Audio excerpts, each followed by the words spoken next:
Hello, America. I'm Mark Levin. This is Life, Liberty, and Levin. Zuhdi Jasser, pleasure to see you. It's great to be back with you, Mark. Zuhdi Jasser, you're a medical doctor. Yes, sir. Practice in the private sector. You founded and are president of the American Islamic Forum for Democracy and co-founder of the Muslim Reform Movement. You're a first-generation American Muslim. Your parents fled the oppressive Ba'ath regime of Syria in the mid-1960s for American freedom. You're a patriot. You earned your medical degree on a U.S. Navy scholarship at the Medical College of Wisconsin in 1992. You served 11 years as a medical officer in the United States Navy.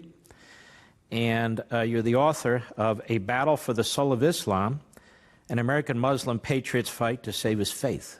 Now, the reason I wanted to have you tonight is not only because you're a superb expert on this whole issue, not just of Islam and geopolitics and so forth, because it's very quiet right now. And when it's very quiet, I get very nervous, particularly when it comes to our enemies. And while we're focused, rightly so, on North Korea and some of these other challenges that we have in this country, Al-Qaeda is not quiet. ISIS isn't quiet. Hamas isn't quiet. Hezbollah isn't quiet. The Muslim Brotherhood's not quiet. They're all operating. They're all plotting their next attack on our allies and the next attack on this country. And what happens is people say, well, why weren't we talking about this? Why weren't we thinking about this? Why weren't we ready? So I want to talk about it. But let's start at the beginning. Sharia law. What is Sharia law? Mark, it's great to be with you. And, you know, the Sharia is Islamic law, Islamic jurisprudence. And one of the reasons my parents escaped Syria and came here was they viewed the American experiment, the American laboratory, about the ability for individuals to define their faith, define which of the laws in their faith they'll accept or reject, as being the type of society, the type of nation they wanted to belong to. So they rejected their Syrian nationalism, which was failed and has now continues to prove to be one of the worst tyrannies in the world, to come to embrace an Islam that was their own making, their own practice. So Sharia is the Islamic jurisprudence that is the laws that have evolved from 7th century Islam. So I would be deceptive or lying to you if I said Sharia was compatible with American law. My Sharia is the Islam of American patriots that I know that are Muslims that reject political Islam is, but the Sharia of Saudi Arabia, of the Pakistani Islamic law, of Egyptian law, of the Muslim Brotherhood, of Hamas, those Sharia theocracies are incompatible with American law. So ultimately, now as we're finishing our holiest month of Ramadan, we just finished it, it's our holiday this weekend, my personal Sharia tells me how to pray, how to fast, how to follow my personal pietistic laws. But then there's Sharia that gets involved in criminal law, that gets involved in prohibiting speech. In governance. In punishments, in the inequality of men and women, the torture of dissidents, and all these other things that are done under the name of Sharia in Iran, in Saudi Arabia, and other theocracies or quasi-theocracies. So as Americans try to get their head around what is Sharia, I would tell you, look at our own history. America was founded on a rejection of theocracy. Islam is in that time in its history right now. We're basically in the 16th, 17th century of what Christendom was in at that time. And right now, as it's quiet, as you said, the Muslim world is not quiet. The Iranian people are revolting in the streets in the thousands against their theocracy. My family in Damascus and Aleppo are dodging chemical weapons and helicopter gunships and a genocide from the Syrians, from Hezbollah, from Iran, from Russia. The Muslim Brotherhood is growing. ISIS may have been decimated in Syria, but jihadism, global Salafi jihadism, which is this ideology of anti-Westernism, of theocracy, is growing faster than it ever has. Do you think the American media, the American media chases shiny objects, pretty much. Do you think the American media is substantive enough to understand that these threats remain out there, because they do a very poor job of covering them?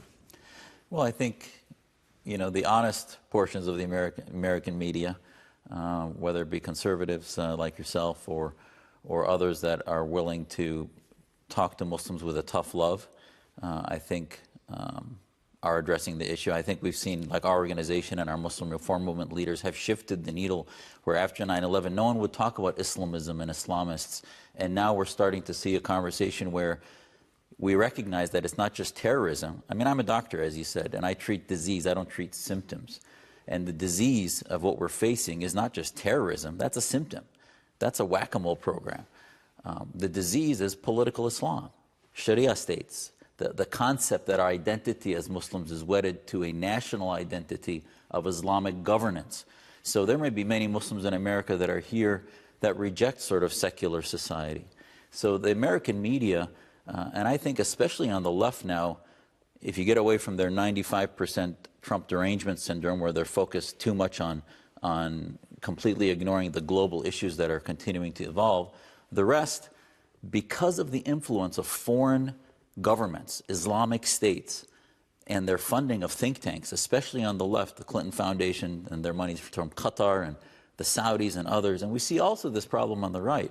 We are unable to have a honest conversation about the influence of Islamic movements and Sharia-type movements in our country and the influence on changing the narrative. And until we look at that problem and fix it, we're never going to treat the disease. It's a problem I want to get to in just a second.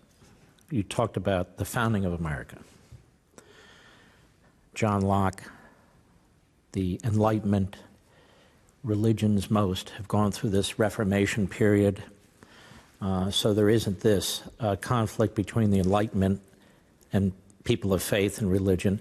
You're saying not so with a lot of the Muslim world. In the United States, we have this First Amendment. It's really quite brilliant. The free exercise of religion, but no establishment of religion.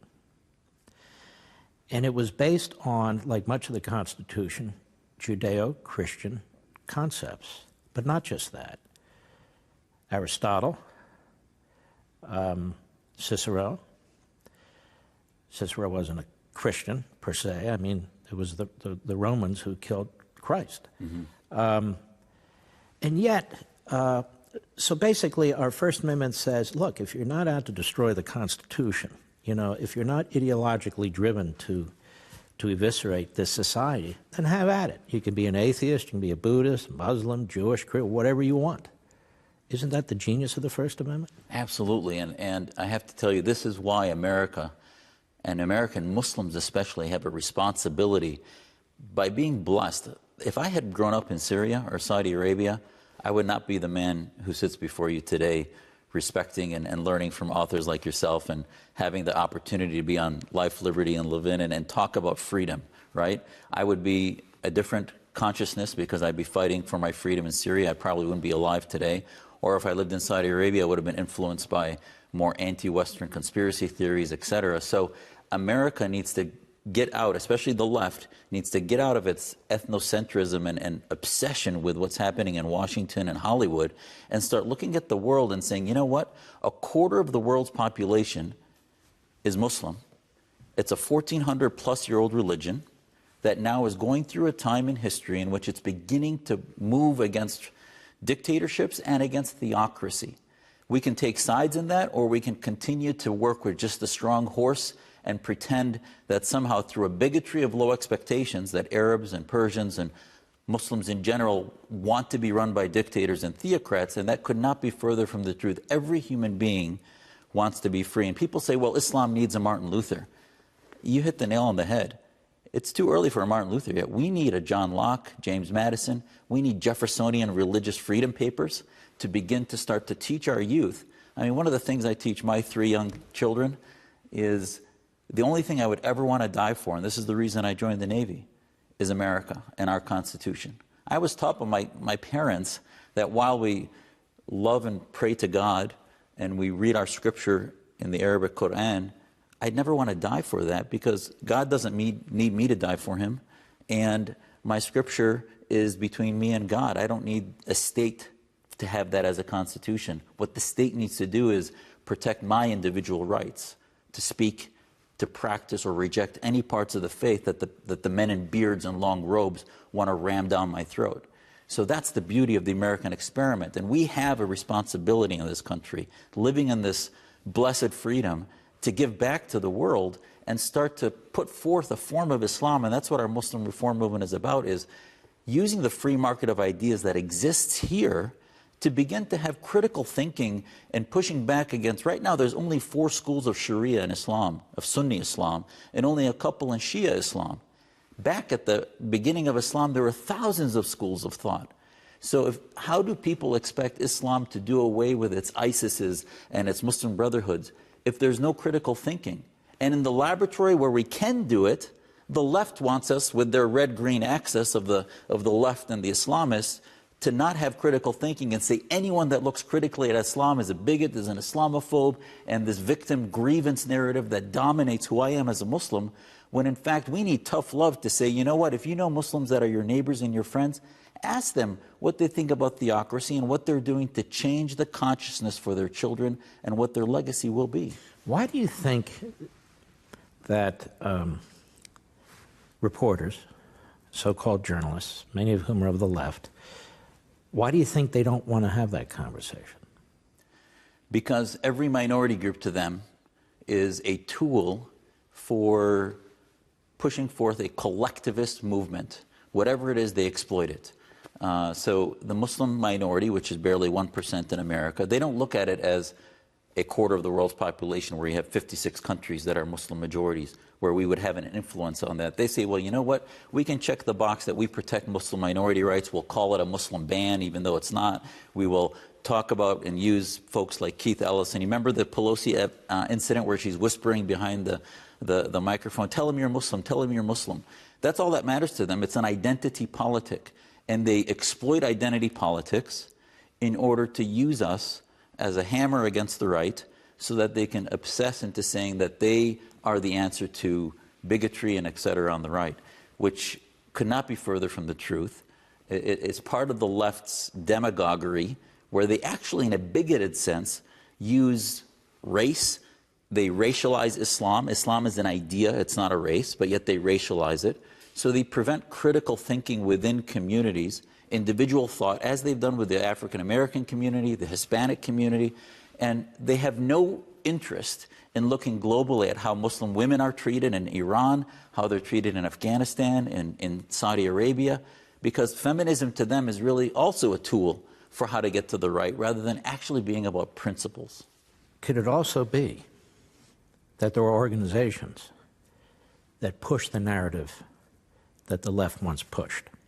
Organizations like CARE, as an example, organizations like CARE that are domestic organizations with a foreign influence that really are the counter to your organization in this reformation that you're talking about, take a much more fundamentalist approach to Sharia law, and they are seen in the media and they are seen in government all the time. I want your opinion on this in one moment.